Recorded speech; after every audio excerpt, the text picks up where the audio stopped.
नमस्कार, मैं रूपा रजक सदीनामा की ओर से आ गई हूँ लेकर दिनांक 9 जनवरी 2024 का संपादकीय लेकर, जिसका शीर्षक है ढोंगी नहीं ज्ञानी थे हमारे पूर्वज, जिसे लिखा है हमारे सह संपादक डॉक्टर मंजूश्री वात्सायन। लेखिका सहरसा रहती हैं। आज का हमारा विषय हमारे पूर्वज को लेकर है।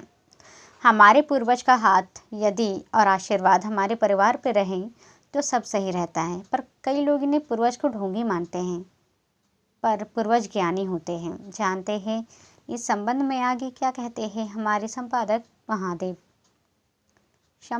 महोदय।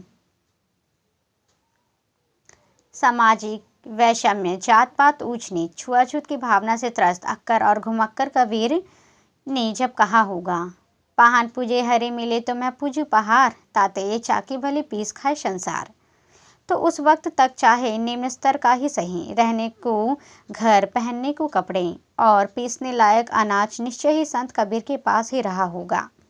मगर कबीर साहब ने तब यदि अतीत में झांका होता तो पाते कि हमारे पूर्वज जब लगातार कंदमूल, फल और शिकार की खोज में वन प्रांतर में भटकता करते थे,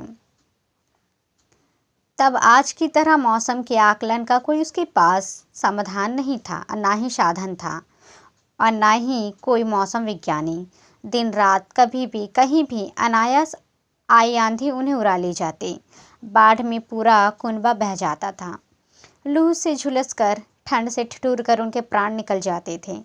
ऐसी प्राकृतिक आपदाओं से बचाने में वृक्ष भी उनकी कोई मदद नहीं कर पाते थे। उस संकट काल में पहाड़ों की ओट, कंदराएं और गुफाएं ही उनकी शरणस्थली बनाती थीं, उन्हें बचाते थे। जाहिर है कि ऐसे आश्रयदाता के सक्षम आदि मानवों का मस्तक झुक जाता होगा और पहाड़ उनके लिए देवतुल्य लगते होंगे। लेकिन हमारे पूर्वजों ने जिन पत्थरों को पूजा वो संत कबीर के पाहन नहीं थे। सच्चाई ये है कि वे चट्टानों की पूजा नहीं करते थे, पूजा करते थे उन प्रस्तर खंडों की जो पृथ्वी की आंतरिक या बाहरी शक्तियों के प्रभाव से चट्टानों से विगल होकर पर्वतों की चोट से लुढ़कते हुए नदियों की प्रचंड धाराओं के साथ बहते हुए धरातल तक पहुंचते थे, जो चकनाचूर होकर मिट्टी में नहीं मिलते, बल्कि धरातल तक पहुंचने के क्रम में इन पत्थरों की धार, पैनापन, नुकीलापन, तीक्ष्णता, आघात प्रतिघात सहकर नष्ट हो चुका होता। रह जाता था एक सुंदर गोलमटोल सुचिक्कन मनमोहक आकार, जिसे सहज ही उठाकर किसी सुरक्षित स्थान पर सहज देने की इच्छा प्रबल हो उठती होगी। इससे ही तो हमारे पूर्वजों ने शालिग्राम रहकर मंदिरों में स्थापित किया।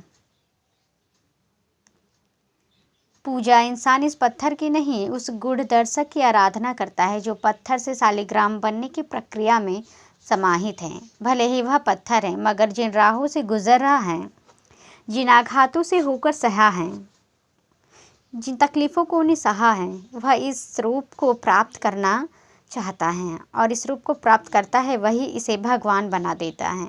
अर्थात जो मुसीबतों, ठोकरों और विपदाओं, परिस्थितियों में भी अपने अस्तित्व की रक्षा कर लेता है, वही पूजनीय है, वंदनीय है। यही तो है डार्विन का सर्वाइवल ऑफ द फिटेस्ट, योग्यतम की उत्तरजीविता।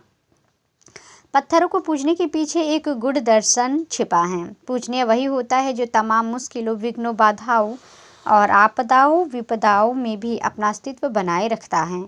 और फिर चाहे वो चट्टान से मैदानों तक पहुंचने वाले शालिग्राम हो, छैनी हथौड़ों का कठोर प्रहार झेलने पर भी मंदिर में स्थापित होने वाले हमारे देवी देवता हों, या अपनी आकांक्षा, इच्छा, लोभ, क्रोध, मोह, इंद्रियों को जीत लेने वाले मानव योनि में जन्मे हमारे संत महात्मा हों। तो ये था दोस्तों हमारा आज का संपादकीय। कल फिर लौटेंगे एक नए विषय, एक नए संपादकीय के साथ। तब तक के लिए नमस्कार।